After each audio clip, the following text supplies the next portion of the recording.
तो नमस्ते इंडिया पर खबरें जारी लगातार। मैं आपके साथ निधि चतुर्वेदी। ब्रेकिंग न्यूज तमिलनाडु से है, जहां पर सीएम एम.के. स्टालिन के बेटे और राज्य सरकार के मंत्री उदयनिधि स्टालिन ने सनातन धर्म को लेकर विवादित बोल दिए। उन्होंने सनातन धर्म की तुलना बीमारी से कर दी है, इसे पूरी तरह से खत्म करने की बात कह दी है। तो विवादित बयान सनातन धर्म पर दिया गया है।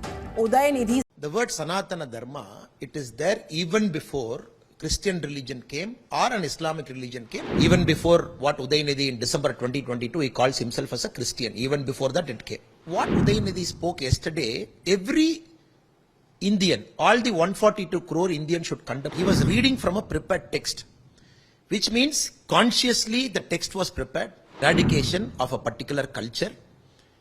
If I can equate some other word to it, it's called genocide. That is what Hitler did for Jews. Who's Udayanidhi Stalin to abolish Sanatana Dharma? It can never be abolished. It is not about Hindu outfits or Hindu leaders or people practicing Hindu religion criticizing.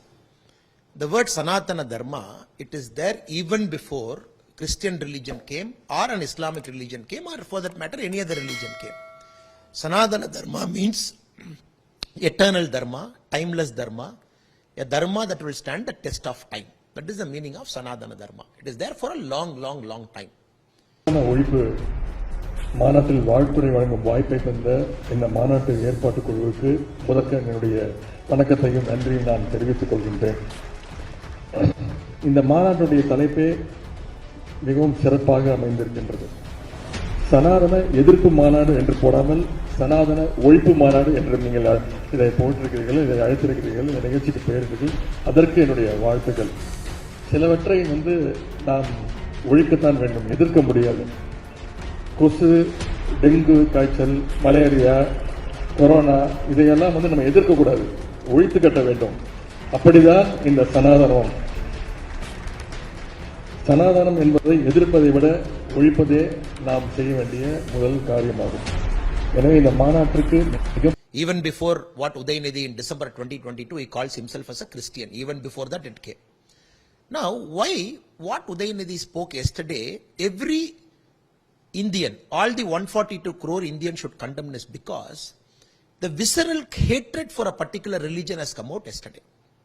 Last year, every year the Dravida Kalagam and their like-minded people, they keep organizing some or the other conference. Last year it was Sanadana opposing conference.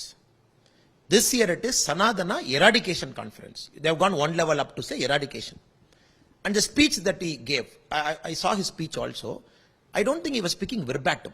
If somebody is speaking verbatim, looking at people, then we can say probably the words got slipped out. He was reading from a prepared text, which means consciously the text was prepared. In a stage, he was reading it line by line. We can very clearly make out from his body language, where he says like cholera, like dengue, like mosquito, like COVID. Sanadana should be eradicated. Eradication of a particular culture. If I can equate some other word to it, it's called genocide. That is what Hitler did for Jews. And that is the level to which a sitting minister of Tamil Nadu government speaks it. So not only Hindu religion who are practicing, every person in India, all the 142 crore people of India should condemn it. Opposing is something different. Political ideology you can oppose, that's okay. You oppose, somebody will give another alternate ideology, that's okay. It's up to the people to accept it.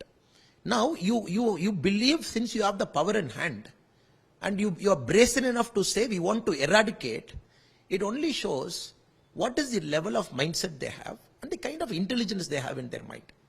Now Mr. Udayanidhi Stalin and all the DMK people have to understand, Mughals tried, they couldn't do it. East India Company tried, they couldn't do it. The Christian missionaries who came only to southern part of India, specifically to Tirunelveli, to parts of Kanchipuram, Chennai, they tried their best in the late 1800s, they couldn't abolish it. Who's Udayanidhi Stalin to abolish Sanatana Dharma? It can never be abolished. And it only shows this government is essentially anti-Hindu. DMK government has got a visceral hatred for Hindu. That got manifested yesterday. A lot of our North Indian friends and people from other parts of India have seen, but for people in Tamil Nadu, it's a daily way of life and very ये बेचता क्या है? ये कौन सा चूरन बेच रहा है?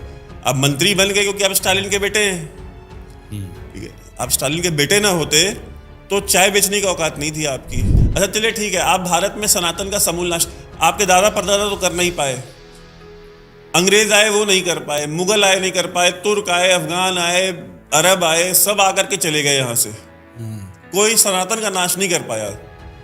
आप तो अभी कल पैदा हुए हैं, अभी तो आपको अंडे में से निकलना बाकी है, अभी आपकी राजनीति शुरू भी नहीं हुई है, अभी तो आपको पता नहीं आपके साथ होना क्या है तमिलनाडु में। क्योंकि जैसे जैसे सनातन की जागरूकता बढ़ेगी, इनकी क्षेत्रवाद की, भाषावाद की, जातिवाद की, संप्रदायवाद की, ये सारी राजनीति खत्म होती जाएगी। आर्यभट्ट कौन सा जेएनयू गए थे?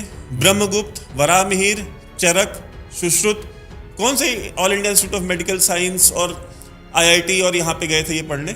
इनके अंदर साइंटिफिक टेम्परामेंट नहीं था। इनके साइंटिफिक टेम्परामेंट के ऊपर आज काम कर रहे हो। उन्होंने वेदों का एग्जाम्पल देखा कि भाई हमारे यहाँ वेद हो, उपनिषद हो गए, हमारे यहाँ पे जो हमारे अपने जो रिलीजियस और स्पिरिचुअल स्क्रिप्चर्स है, हम इनसे अपना इंस्पिरेशन लेते हैं और इनसे हम मोटिवेट होते हैं, इनसे हमको बहुत सारा नॉलेज मिलता है, उस नॉलेज को हम यूज करते हैं अपने काम में। ये बात इसरो के डायरेक्टर ने कही, तो उसी दिन मुझे पता था कि ये सारे के सारे एक हिंदू का खून बहेगा तो एक हिंदू के खून के बदले आने वाले समय में हम प्रशासन से एफआईआर दर्ज नहीं करवाएंगे, बल्कि कम से कम 10 ऐसे लोगों की हत्या उससे करवाएंगे जो लोग किसी कतई अब बर्दाश्त की सीमाएं समाप्त हो चुकी हैं। अगर कोई हिंदुओं के घरों और दुकानों में आग लगाता है तो मैं नहीं मानता हूं कि आपको इन सब कृत्यों को करने, इस प्रकार के कृत्य करने से कोई रोकता है। बंधुओं, ये सब सीमाएं स्वाभिमान और सम्मान की पराकाष्ठा को तोड़ती जा रही हैं और आज आप सबको इसके खिलाफ अपनी लड़ाई को लड़ने की तैयारी करनी चाहिए। मैन जी पूरे फ्लो में बोल रहे हैं आप। भगवा वस्त्र पहन के, साधु का रूप धारण करके इस तरह की नफरत की बात करना ठीक है?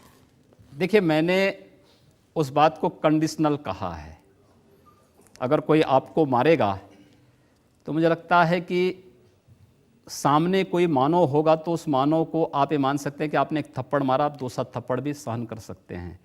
लेकिन अगर सामने दानव है तो अगर मारना, एक हाथ से मारता है, दूसरा हाथ से उसका जवाब भी दीजिए। और वही किया है इन्होंने। अच्छा, उखाड़ जैसे मैंने कहा कि इनके दादा भी कुछ नहीं पाए थे, इनके बाप भी कुछ नहीं पाए और ये भी नहीं पाएंगे, तो आप क्या बेचते हैं? आज वो तो कुछ सनातन को मिटा नहीं पाए। आप आए हो कल के लौंडे लपाड़े जो है, आप करोगे सनातन का अंत, आप हमें मिट्टी में मिलाओगे। मिट्टी में मिलाने वाला लखनऊ में बैठा है और विधानसभा में खड़ा होकर बोलता है कि जो इस तरह के माफिया हैं इनको सबको मिट्टी में मिला दूंगा, और मिला देता है। और फिर इसे इस माफिया को मिट्टी में मिला देंगे। हिम्मत है तो हाथ लगा के देखिए किसी को। तुम्हारी बुद्धि का नाश ना होता तो तुम सनातन के नाश की बात न करते। खुद का दादा जब मरने को आया था तो हवन करवा रहे थे।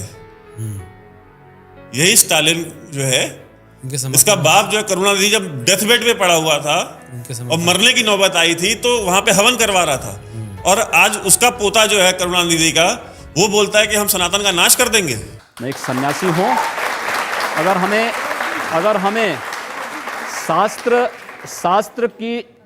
का प्रशिक्षण दिया गया तो शास्त्र के साथ साथ शस्त्र का भी। अगर हमारे हाथ में, एक हाथ में माला है तो दूसरे हाथ में हम भाला लेकर के भी चलते हैं, जिससे समाज को शिष्ट भी किया जा सके और दुष्टों को उनके कृत्यों की सजा भी दी जा सके। एक सन्यासी का सही कर्तव्य होता है।